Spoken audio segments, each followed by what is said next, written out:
ഓം ശ്രീ ഗുരുഭ്യോ നമ. ശ്രീമദ് ഭഗവത്ഗീത അധ്യായം 2 സാഖ്യയോഗ ശ്ലോകം 51. കർമ്മജം ബുദ്ധിയുക്താ ഹി ഫലം ത്യക്ത്വാ മനീഷിണഃ ജന്മബന്ധവിനിർമുക്ത പദം ഗച്ഛന്ത്യനാമയം. കർമ്മജം ബുദ്ധിയുക്ത ഹി ഫലം ത്യക്ത്വാ മനീഷിണഃ ജന്മബന്ധവിനിർമുക്ത പദം ഗച്ഛന്തി അനാമയം. കർമ്മജം ബുദ്ധിയുക്താ ഹി ഫലം ത്യക്ത്വാ മനീഷിണഃ ജന്മബന്ധവിനിർമുക്ത പദം ഗച്ഛന്ത്യനാമയം. സമബുദ്ധികളായ ജ്ഞാനികൾ ബുദ്ധിയോഗത്തിലൂടെ കർമ്മഫലങ്ങളെയെല്ലാം പരിത്യജിച്ച് ജനനമരണ ബന്ധങ്ങളിൽ നിന്ന് മുക്തരായി പരമപദം പ്രാപിക്കുന്നു. ഇങ്ങനെ ജനനമരണ ശൃംഖലയിൽ നിന്ന് മോചിതരായ അവർ സകല കഷ്ടതകൾക്കും ഉപരിയായ അവസ്ഥയിൽ എത്തിച്ചേരുന്നു. മുക്തരായ ജീവാത്മാക്കളെ ഭൗതിക ദുഃഖങ്ങൾ ബാധിക്കുന്നില്ല. തൻ്റെ മൂലസ്വരൂപത്തെക്കുറിച്ച് അറിഞ്ഞ ഭക്തൻ അതീന്ദ്രിയ പ്രേമത്തോടെ ഭഗവത് സേവനത്തിൽ മുഴുകുന്നു. ശ്ലോകം 52. യദാ തേ മോഹകലിലം ബുദ്ധിർവ്യതിതരിഷ്യതി തദാ ഗന്ധാസി നിർവേദം ശ്രോതവ്യസ്യ ശ്രുതസ്യ ച.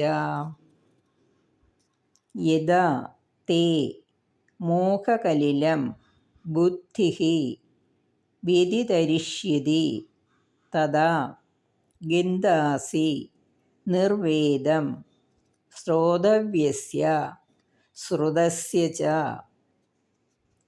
യദാ തേ മോഹകലിലം ബുദ്ധിർവ്യതിതരിഷ്യതി തദാ ഗന്ധാസി നിർവേദം ശ്രോതവ്യസ്യ ശ്രുതസ്യ ച. കർമ്മയോഗം വഴി നിന്റെ ബുദ്ധി അജ്ഞാന കാലുഷ്യങ്ങളെയെല്ലാം കടന്നുപോകുന്നു. അപ്പോൾ ഇതുവരെ കേട്ടതും ഇനി കേൾക്കാനിരിക്കുന്നതുമായ ഇഹപരലോക സുഖഭോഗങ്ങളിലെല്ലാം നിനക്ക് വിരക്തി കൈവരും.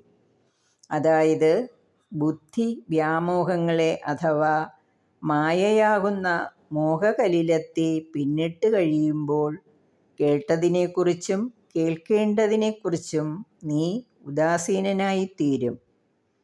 ശ്രീകൃഷ്ണ ഭഗവാനെ സേവിച്ച് വിജ്ഞാനം നേടിയ ഒരാൾക്ക് വേദവിഹിതങ്ങളായ തപസ്യകളോ യജ്ഞങ്ങളോ തുടർന്നു പോകേണ്ട ആവശ്യമില്ല. അയാൾ വേദോപനിഷത്തുക്കളുടെ മേഖലയെ അതിക്രമിച്ചു കഴിഞ്ഞിരിക്കുന്നു. ശ്ലോകം 53. ശ്രുതിവിപ്രതിപന്നാദേ യദാ സ്ഥാസ്യതി നിശ്ചലാ സമാധാവചലാ ബുദ്ധിഃ തദാ യോഗമവാപ്സ്യസി.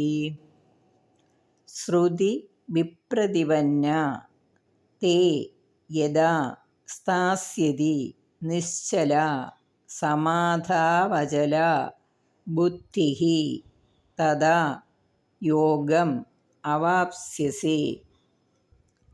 ശ്രുതിവിപ്രതിപന്നാദേ യദാ സ്ഥാസ്യതി നിശ്ചലാ സമാധാവചലാ ബുദ്ധിഃ തദാ യോഗമവാപ്സ്യസി. ലൗകികങ്ങളും വൈദികങ്ങളുമായ നാനാവിധ ധർമ്മോപദേശങ്ങളുടെ ശ്രവണം കൊണ്ടും വിഷയചിന്ത കൊണ്ടും ഭ്രമിച്ചിരിക്കുന്ന നിന്റെ ബുദ്ധി സമാധിയിലൂടെ ആത്മസ്വരൂപത്തിൽ ഉറയ്ക്കുന്നു. അങ്ങനെ സ്ഥിരത കൈവരുമ്പോൾ നിനക്ക് യോഗാനുഭൂതി, അതായത് പരമാത്മാവുമായുള്ള നിരന്തര ബന്ധം കൈവരുന്നു. പൂർണ്ണ സമാധി കൈവരിച്ച മനുഷ്യൻ ബ്രഹ്മത്തെയും പരമാത്മാവിനെയും ഭഗവാനെയും അറിഞ്ഞു കഴിഞ്ഞു. ഭഗവാന്റെ അചഞ്ചല ഭക്തൻ വേദങ്ങളുടെ അലങ്കാര വാക്കുകൾക്ക് വശപ്പെടുകയോ സ്വർഗലോകം കാക്ഷിച്ച് കാമ്യകർമ്മങ്ങൾ ചെയ്യുകയോ ഇല്ല. ഹരി ഓം.